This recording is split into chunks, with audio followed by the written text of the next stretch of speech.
Zanga, blogger, Odia, and the Obvious Corporation, Biz Stone.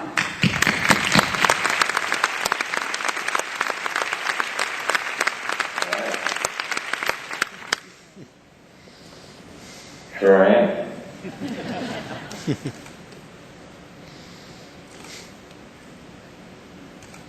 All right, can everybody hear me? Yes. All right. Well, I just wanted to start off by, well, thank you, Sarah, so much for that introduction, but I also wanted to thank and acknowledge Larry Kimmel and Julie Hogan and Paul McDonough for their vision and for setting this whole thing up and for having me. I very much appreciate being here. I think we're living and working in this incredibly challenging and also incredibly exciting time, and it's really wonderful to be able to join forces like this. I really love what Larry was talking about in terms of joining forces in order to really achieve something great. I also am now intimidated about his story in New York to try to figure out how to work pants into my presentation, but I can't think of the way to do that just yet. The reason I'm joining you as a giant floating head virtually instead of actually being there with you is because we're having a baby in 2 months. Sorry, I forgot. We're having a baby in 2 months, and I just figured it would be smarter if I didn't leave the general vicinity of the state for those 2 months. It's our first baby. So I figured that would be a smart thing to do. Otherwise, I'd be in Beantown with all you guys, because that's where town where I'm from. So I have a short amount of time to share some experiences with you guys and to hopefully just sort of give you an idea of what I've been thinking about, sort of set a tone, and then we're going to spend some time being much more interactive on a panel after this, where we'll be able to get into some specific things. So the things that I want to talk to you about today are three things I've been thinking about lately, and those three things are the very early days of Twitter, sort of the lessons learned from the very beginning that would end up really motivating us. The initial use of the system by marketers, which was a real surprise to us because marketers were armed the system very early and using it in a way that was immediately informative to us. And then the third thing I've been thinking about lately, which has been very inspiring to me, is the emergence of this meaningful marketing, which I think is going to be huge in the future for brands. And I wanted to spend just a little bit of time addressing that before we move on to the interactive panel. So early Twitter. This is an interesting story. So we put together a prototype of Twitter in about 2 weeks. It was an idea that my co-founder Jack Dorsey and I had. Could we build something interesting on top of the 5 billion mobile phones in the world that were capable of mobile texting, SMS, as opposed to the 2 billion web-connected individuals. So we put together a prototype, we showed it to our friends and our family, and it met with pretty dismal results at first. In fact, everyone thought it was pretty much an irrelevant toy in the best case scenario. In the worst case scenario, we would just completely derided as being totally useless individuals. But then we persevered because we were emotionally invested in this project. Whether or not people loved it was separate from what drove us. We thought this could be something. We were motivated by the idea, the potential of it. So something happened about 9 months in at a conference in Texas called South by Southwest. It's actually a festival. It's a music festival. It's a film festival. And then before those two things start, a bunch of nerds show up at the interactive part of the festival, which has grown since 2007. But there were enough early adopters on Twitter at that time and at that particular gathering that we were able to see we were able to see the tool being used in the wild, so to speak, and it was crazy. The first thing I noticed when I saw the power of this tool was that I was actually sitting in the audience of a panel, and as the panelists were talking to one another, I noticed all of these people getting up at the same time and leaving the room. It was almost as if a PA system had announced that there was been some kind of emergency, except there was no PA announcement, there was nothing. And all these people got up and were leaving. And I realized it was because they were sharing over Twitter via their mobile phones and their laptops and the text messaging, that there was a much more interesting panel going on across the hall. And that was incredible because I had never seen anything like this before. But that night was something that was even more incredible to me. And that was, there was this guy in a bar, and he sent out a tweet that said, "This bar is too loud and crowded. I would like to have a calmer conversation at this other bar." And he named it on his tweet and sent it out. And in the 8 minutes it took him to walk over to this other pub in downtown Boston, 800 people had showed up. And they were walking outside the door, wrapping around the building. The plan had absolutely backfired in all possible ways. However, the thing that was so amazing about it was that 800 people had coordinated this one spot in less than 8 minutes. And I couldn't think of any other tool in existence that allowed people to coordinate together in real time in this fashion. Sure, it was a party, but what if it had been something more important? What if it had been an emergency or something more serious than that?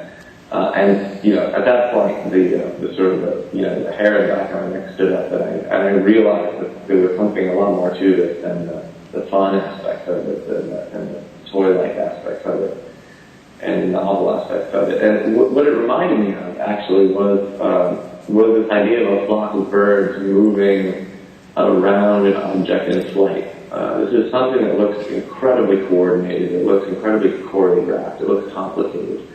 And in fact, it's not. The mechanics of flocking are very rudimentary. It's simple communication among individuals in real time that allows the group to behave almost as if they're one organism. And we see this all the time in nature. We see this with flocking birds, with schools of fish, with ant colonies, but we don't see it in humans. And it was as if this tool was unlocking some new ability in humanity, and that was what was so incredibly powerful about it. Of course, people would go on to use the tool all around the world and for incredibly powerful things. And this extended, halfway around the world to the Middle East and to all these different areas. In fact, one day I got into work and my voicemail was completely full, and my email was completely full, and all these reporters from the New York Times and everywhere else were asking me the same question. Mr. Stone, what is your role in the Moldovan revolt? And I mean, I really wanted to write back or call back and say I just wasn't happy with that regime, so I went to my wall over here where it says Moldova. But the truth is I had absolutely no idea what Moldova was. I had to go to Wikipedia and look it up.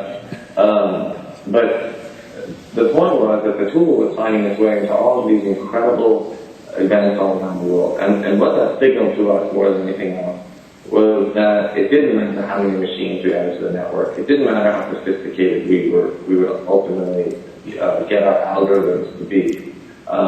We never deluded ourselves into thinking that technology was a real driver of change. We always knew that people were the drivers of change, and that technology was just something that they used to help them do that.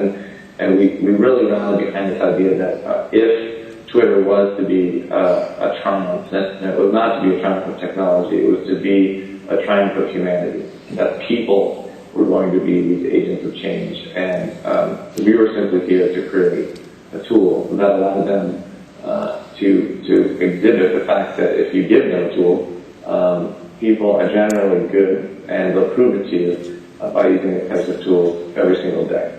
And it became an incredibly inspiring motivation for us to do really considered to be the most meaningful work of our lives.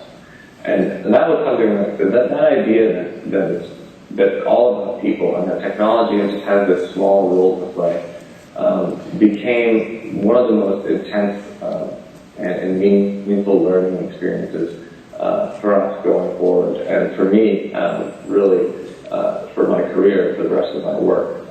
This idea that what I really want to do is foster systems that allow people to work together, to join forces, to make the world a better place. And that's what I love so much about, to me, the remarks that Larry was making in terms of really focusing on the consumer, using tools, using analytics, using measurement, just as a way to support those customers and support those people in the things that they're doing. The idea that every interaction you have with a customer, even if it's a negative interaction, is still a market interaction.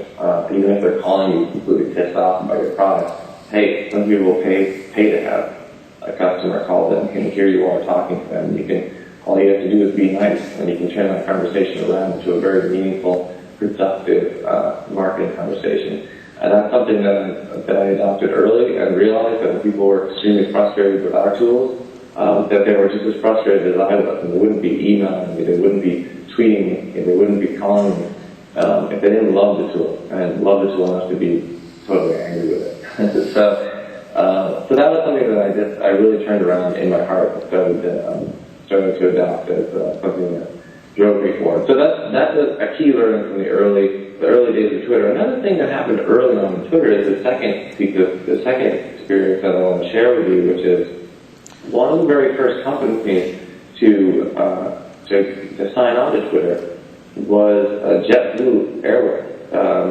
They're at JetBlue on Twitter, and they signed on, and they weren't sure what to do. They just knew that there was this new tool, and it was getting hyped, and they should probably give it a try. And so they went on Twitter, and they started essentially pushing out links to the press release. And then this met with a really dismal response. Nobody seemed to care. Nobody was following the account. If anything, they were getting derided for this use. And I think somewhat out of frustration, one of the social media guys who was working on behind the screen, so to speak, on Twitter, finally just sent out a tweet that said, "What do you people want us to tweet?" And he got this overwhelming response back from that, which was essentially in the form of, "That's exactly what we want to hear from you. The fact that you're even asking us, the fact that you've dropped the PR sort of shield, and you are now interacting with us as a person." That resonated very highly with the folks that were following JetBlue. That got retweeted. The community took note of it, and they switched their strategy from pushing out PR messages to actually interacting with customers. I remember I was walking into a JetBlue flight one time. I happened to tweet that I was walking into an at JetBlue flight, and I immediately got a tweet back that said, "Oh, you should try the smoked almonds. They're new. They're really tasty." And I just looked at my phone and I said, "I can't believe this. The plane is tweeting me back. This is wild." And today they have something like 1.7 million people following their Twitter account, which is an amazing thing, because it means that almost 2 million people have said, "We would like to hear news and information from your company and from your marketing department." And what they do is they send out a sort of a hybrid of tips, weather tips, delays. They're constantly replying to people who are complaining out loud on Twitter. They're trying to help them. Even if you can't help every individual, if you can show that you're helping some of them, that goes a really long way. They're engaged. They're showing people that they're listening and that they are engaged on this particular channel, and that's powerful for a lot of people. Of course, they still occasionally mix in a press release, or something like this, and now it's very well received because it's not the only thing that they're sharing and pushing out. And so I took a look at their feed just yesterday, and it's almost completely filled with a lot of dialogue, a lot of back and forth, and a very sort of positive, upbeat mentality to it. It's really inspirational to look at. There are millions of brands, but there are thousands of brands and companies that are using Twitter like this, and it's really an inspiring thing. Marketers were the first to jump on Twitter and show up that there was a huge potential value in using this channel to reach out to customers in a meaningful way and to make their lives better and to make their experiences better. And speaking of that, that's the other thing that I really wanted to address and talk about, and that is this idea. I mean, I'm sure there's other names for it, but this idea that resonates in my head as meaningful marketing. The idea that every conversation is important, but more than that, this idea that consumers are seeking a deeper relationship, a more meaningful product, a more meaningful service. They're looking beyond just the basic information about the product, and they want to know that there's some kind of cause, some kind of meaning, some kind of depth to the products and services that they're choosing from, because there is so much choice. And this is a really inspiring thing to me, and this, I think, can be made even stronger by the use of social media, by the use of these types of channels. Because when you think about it, tools like Twitter and other social media, they connect us to people all over the world, and sometimes halfway around the world, in a way that has really never been possible before. You can be waiting in line at Trader Joe's, and you can look down your phone, and sure, there are updates from your friends, and there are updates from the New York Times, but there are also updates in there that have been retweeted or whatever from people on the ground in the Middle East and the things that they're going through. And suddenly you're walking in another person's shoes that you would never have walked in. And a certain level of empathy, I think, is unlocked in people when you're able to have that kind of experience. And that's a meaningful thing. And I think the more that marketers can get involved in facilitating this empathy and helping to bring about this more meaningful experience, then it really deepens the bond between consumer and the brand experience. And what it ultimately ends up doing, and this is the strange thing I think about altruism and about giving back and about being more thoughtful and meaningful in your approach to marketing, is that there is this extremely large value that comes with it. It's often hidden. People don't often see it. They often wait it for like billions of dollars and then they throw some money at a problem with it. That approach is totally flawed, because it turns out that altruism has kind of a compound interest. And the earlier you get started helping people and associating what you're doing with something more meaningful, some sort of cause, the more impact you will have over time. And this impact is directly supportive of your brand. And people begin to realize that the brand is more meaningful. And this adds, I think, a level of significance and meaning to the brand that has yet to be adequately measured. But I hope that in the future, not only will we see a dashboard of revenue, of ROI, etc., but we'll see a dashboard of good, and we'll see the good that we've done and the things that we've helped our customers in the world with. And this will be something that we look to as important as money, and as important as the return on investment of advertising dollars, etc. This meaningful marketing, this idea that we're building a brand by helping other people, I think is an extremely powerful thing, and we're just at the beginning of it. And I think social media tools are very well poised to help marketers begin to explore this and open this up and really get at the heart of it. And that's just an incredibly inspiring thing to me, because I think that it means that together, by joining forces, we really are going to be able to make a positive, a meaningful, global impact, while at the same time doing our work, which makes us more proud of our work, more engaged in our work, and makes us love our work, and while at the same time making this incredible impact. So those are some thoughts that I've been thinking about lately, that I'm passionate about. This is, after all. Cool, I got scared. I don't think I saw that. So we were talking about. We were impressed, Biz, that they built you up with your introduction, but they didn't tell us that you could also listen to NPR morning podcasts while you're giving a keynote address. for DMA in 2011. So you multitask. Yeah, of course.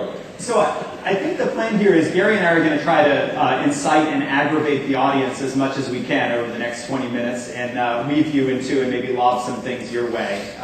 Okay. So, are you guys okay? Yeah. A little bit down more, actually. Yeah, look down. Yeah, it's like a Brady Bunch thing. I have no problem looking down. All right. So, Gary, I mean, the first thing that I wanted to start with is just, Larry's opening kind of set things up in terms of this noisy environment. Like every 2 weeks, it seems like another channel is being invented that people need to pay attention to and figure out and measure. So, obviously an incredibly noisy environment, both for marketers and also for consumers. What do you feel like is the most important thing that we need to raise to this audience in terms of breaking through that noise, given that this is an industry that so much is built upon, kind of routinization and software and scale? I kind of look at it a couple ways. I think one of the amazing things about the tool that Biz and his crew built, and Biz, jump in and tell me, you've heard me say this when we were on CNN together. I think that when people first saw Twitter in 06, I know that when I first saw it, 07, the marketers in here, whether it's 08, 09, 10, a lot of people thought Twitter was stupid or silly. And it's because we default into what are we going to say, right? Everyone's like, who cares if I'm eating pizza or I'm walking my dog?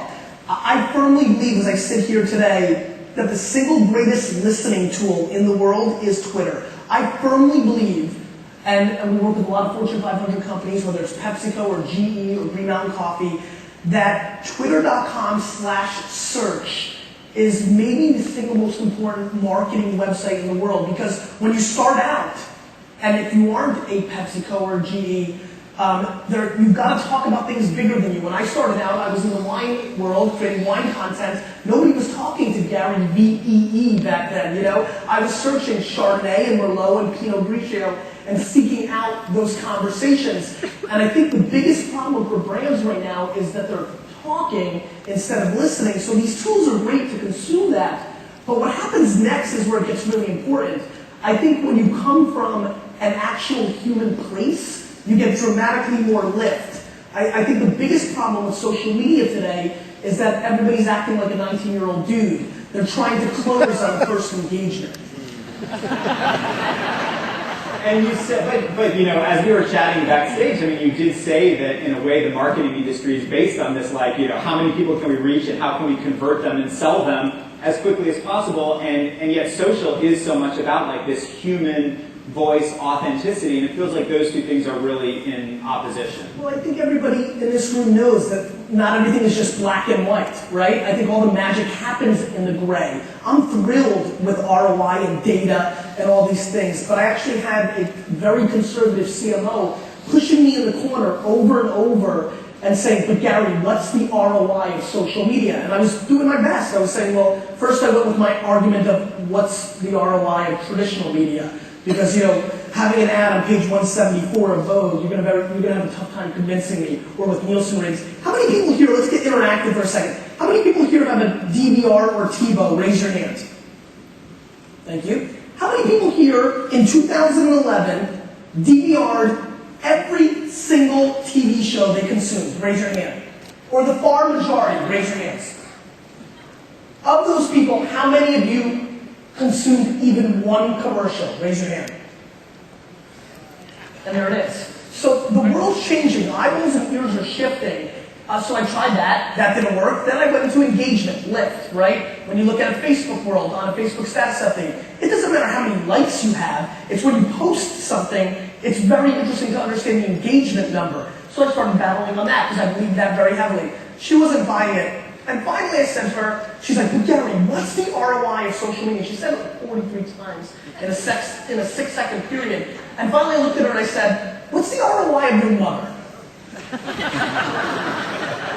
And she, sorry, Liz, it got weird. You're getting to like mom jokes already. A little early for me. It's a hair early for mom jokes, and I wasn't going there, but the way my mom parented me, and the way she built my self-esteem, and the way she created me has led to all my ROI, but sometimes you can't put a number on it. I think this room is filled with people that clearly understand, what an SEO or a CPM or all this conversion, it's a commodity. You look at the Zyngas and the Groupons and Living Socials and the Guild Groups and other companies that have been successful. Mapping customer acquisition has become easy and a science. I think the future of marketing, and where I think a lot of people see it, is retention. That's where people are struggling. And the only way to have lifetime value and retain is to come human, which is extremely difficult for a lot of people, and I think that's the Mendoza line. Yeah. And I also think, just to jump in for a second, can I know I'm on a monitor here, but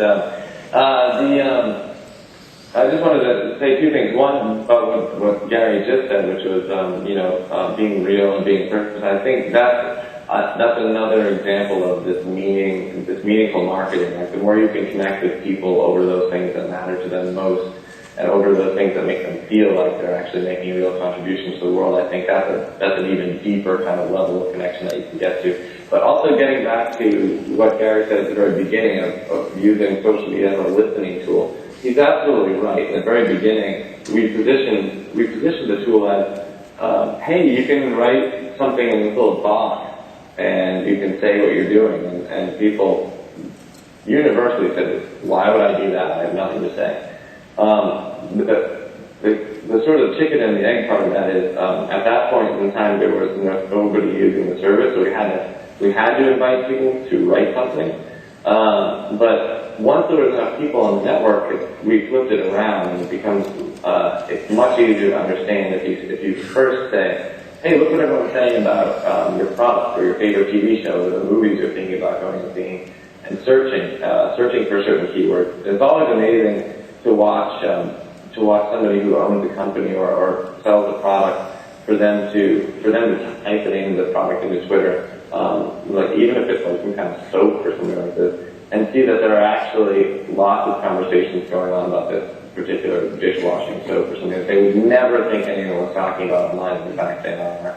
But Biz, let me just ask you. It's so much easier to show them and let them listen. Let me just ask you, what's the one thing that you would say if you're talking to a marketer about Twitter and other social media to kind of change their mindset? Because I feel like so many companies come to it and it's like, all right, we're going to put out every press release headline, hey, here's a picture of our new billboard on I-95, and that it is kind of this one way, they come to it as a one-way sort of speaking, channel. Well, I would definitely advise them to, like Gary says, to listen first and to see what kind of conversations and what kind of comments and what sort of tweets people are saying about your service. I mean, even today in the Valley, with small startups, they often bring up hey, they're trying to raise money. As a way to sort of tell the VCs that their tool is getting traction, they show how many people are talking about it on Twitter. And so I think the first thing to do is to see what people are saying and to listen to people before you enter that conversation, because then you know what the conversation is to enter. You're not just walking into a group of people and saying something irrelevant. You're actually slipping right into a relevant stream of thought, and you're adding something meaningful to it. And then you start to add more and more and more and figure out how to bring media into the picture, etc. And it's just a much easier way to get started. So I always advise that first. I also want to just jump in real quick and say one thing. I think a lot of us in this room always think about content. What are we going to put out? To me, we all hear the term content is king. The word that really drives me this era going forward is context. I think we're living through a great context war. I think when you hear Eric Schmidt come out and say the amount of content that we are producing as people today, in every 48-hour window is what we put out from the beginning of mankind until 2003. So let's all hold hands and think about that for a second. From the beginning of mankind until 2003, every piece of content we put out, every video, every word, every written article, TV show, that is being replicated in every 48-hour window now. So what, you think your funny video is going to break through? You think your cool creative is going to break through? It's not. It's about the context you create with an end user. It's also about connection. I mean, you're really good on Twitter at just, connecting with incredible amounts of people. And I think one of the biggest issues is, and I mean this, Well, I mean, I think people fake the funk, right? I mean, consumers' bullshit radars are dramatically better than this room thinks. And that is a shift in marketing. Yeah. So you think they can, I mean, your work ethic is just incredible in terms of, you said, well, in this audience, anyone that tweets about the presentation or, mentions your Twitter handle, like you're going to try to respond to everyone, on the way to your next. But I'm one dude, right? Me and Gaga and the Beebs, we don't scale. The logos in this room do. You can put so the one-on-one marketing world that I see coming, people ask me all the time, my clients ask me, they're like, how are we going to scale that? And I always say, well, we're going to not spend $3 million on a dumb Super Bowl commercial and put that money into human beings to lift the context on a human level with our end user. And this audience, to me, understands that because it digs deeper and looks at that conversion. For me, it's not just the end sale. You look at the radio industry, drive time radio has done billions of dollars in revenue because they said at 2 o'clock, if you want to catch mom on the way to the store, you better have your soap or detergent or food commercial because you're going to catch her. Well, mom's listening to her iPod now in the car, right? And more importantly, the context is happening in here. I mean, think about all the dumb stuff that we now say on Twitter and Facebook, or your friends do, that nobody would have picked up the phone and called you about. Nobody would have picked up the phone 5 years ago and called and said, Starbucks pineapple flavor is yummers, right? But that dumb stuff is going on every day now because we're sharing micro thoughts in a way we never thought before. However, that's impacting our buying, especially because it's not a creative, it's somebody within our social graph. These impacts at point of purchase really matter.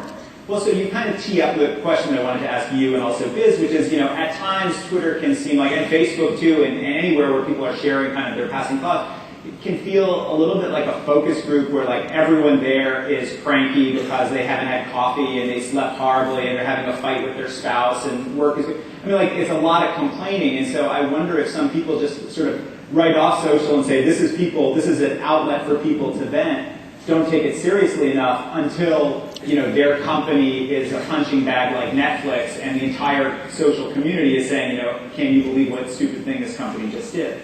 We deal with a variety of Fortune 500, 100 companies. It blows my mind that some companies will halt.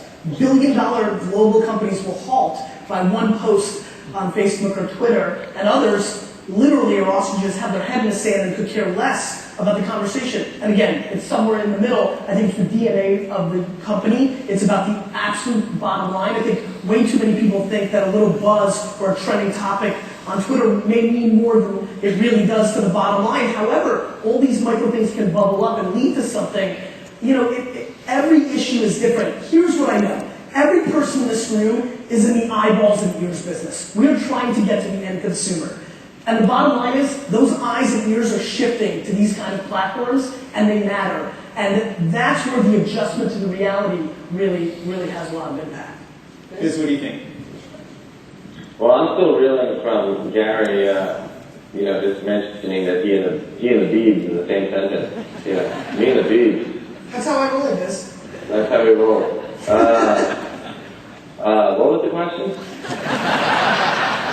Just about this switch that flips where people sort of may think, okay, this is just cranky people venting on Facebook or on Twitter, to suddenly taking it really seriously when you become Netflix and people are all, or you become, JetBlue after some kind of winter airport disaster. That people can either write it off or suddenly it becomes, issue number one and it's the crisis of the day. Well, I think even when people are venting, like as I said earlier, Tony Hsieh from Zappos is an incredibly inspiring person to talk to about this, because he talks about treating every single person who ever interacts with their folks, even when they're calling because their shoe order was completely mangled in the mail. He says he treats every single one of those interactions as an incredibly generous opportunity for marketing, and he trains all of his folks very well to interact on Twitter. He tells everyone, first of all, has to be on Twitter at Zappos, and they're constantly on Twitter talking to their customers. Whenever someone calls pissed off, they use that they turn that around as an advantage. Well, I've got a customer on the phone right now. What can I do with this? And so they look at every opportunity as a marketing opportunity. And I think the same is true when people are venting. They're only venting. They wouldn't. The worst thing is apathy. If nobody's saying anything about your product, that's the worst thing. If they're talking about how much they hate your product online, then there's something about them that likes your product, because they wouldn't bother signing on and joining Twitter and then suddenly saying a bunch of bad things about your company if they didn't care. And so that's a perfect chance for you to get involved and start to work to slowly to turn that around, not to be combative or argumentative, but to just sort of slide in there and say, well, how can I help? How can I help you change your mind? Or how, is there something I can do to make you less frustrated with the product? What's wrong? How can I help? Yeah, I think one of the other things from a practical business sense for this audience that I find massively fascinating that we're doing at WineLibrary.com is what, again, this amazing tool has done is it's created an interest graph, right, Biz? I mean, to me, one of the things we're doing now is when we get customers into the funnel, we're trying to find them on Twitter, and then we follow them, and we actually pay attention to who they are besides the data that we get from the funnel that they came into. So I know what wine you bought, and I know what kind of wine customer you may be, but I actually want to know who you are globally, and this is the data that we never had before. We had a customer come in, drop a nice, $1,000 order, nothing crazy in our world, but we're trying to do more surprise and delight on the back of Twitter information. And this guy was in Chicago. We found him on Twitter, and we started paying attention to what he was saying. And over the month of January last year, he was saying things like, Jay Cutler, I love you. I hate you Packers. I can't wait for the big game. We're going to beat the Packers. Oh crap, we're going to lose to the Packers. We'll be back next year. Jay Cutler, I want to marry you. He clearly loves Jay Cutler, quarterback for the Chicago Bears.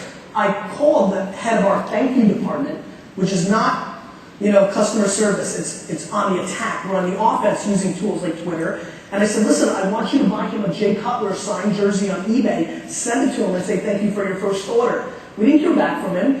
3 months later, we hear back from him. He's like, I'm a really busy guy, hedge fund guy in Chicago, but I want you to know I got the jersey. How did you know? And he said, but I want you to know, I've spent hundreds of thousands of dollars with this awesome wine shop in Chicago called Sam's. They don't even know who I am when I walk in. I want you to know this gesture just bought you a lot of my business.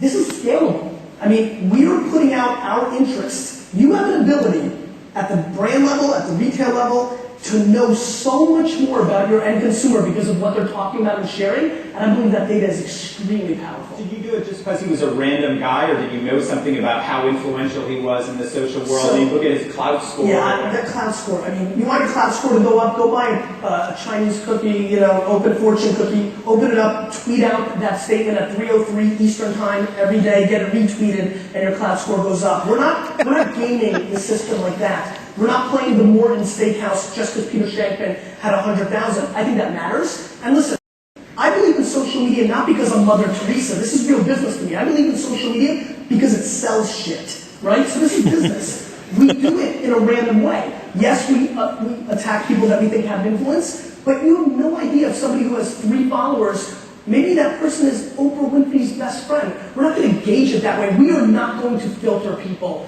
And that to me is one of the real mistakes that companies are doing in social. I want to just ask, our time is running short here, but ask you, throw out a couple things that either Gary or Biz, take a quick crack at some of these that you feel like are, increasing importance or declining importance. And I'll throw out email as a communication channel, Tumblr, Facebook. That's probably all we have time for. So Biz, do you want to take a first crack? And we're quite short on time, so just some quick reactions to those social channels. Yeah, well, I think email is still incredibly important. I'm in email all day long. I think a lot of knowledge workers, a lot of people who spend their time focused on the web are using email all the time. So I'm still very bullish and interested in email. I also think there's a lot of interesting innovation that's going to be coming to email soon. I think that's a model that hasn't been played with enough. So I have a feeling that there's going to be a lot of innovation there. Facebook, obviously, something that nobody can ignore. I mean, you've got to be paying attention on Facebook. Because everyone uses it. I mean, pretty soon there's going to be more Facebook accounts than people in the world, and we're going to realize it's because all the cats and dogs are on it too. And then with Tumblr, I think Tumblr represents like when you say Tumblr, I think what you're doing is kind of packaging up sort of like by saying like, you know, the rest of the stuff. Like Tumblr, I think to me represents like Instagram and Foursquare and everything else that's kind of in its sort of size group, and just very low barrier to entry to kind of way of expressing yourself. And I think that there are more and more tools, for this crowd in particular, there are more and more tools that one can use to put a layer above these, on top of all of these, and to leverage them and to work them and to use a way to be more analytical about them and use them wisely. Gary, do you want to have the last word here? Yeah, I just want to thank everybody for coming out. I hope you guys have a great conference. You know, I see we're over time now. I agree with Biz emails massively relevant, though open rates are down 20% since mid-2009. And I do think people are buying in a different way through social graphs. So I think people in this room specifically need to pay attention to it. And in grand social media style, Facebook.com/Gary, if you want to ask any other questions, is an easy place for me to answer, or Gary VEE on Twitter. I was thrilled to be a part of this. Thank you. All right, well, thank you for your attention this morning. Thank you, Gary. Thank you, Jay. And I think we're going to turn things back over to Mary for that. Department here too. Wow. Over to you. Say thank you.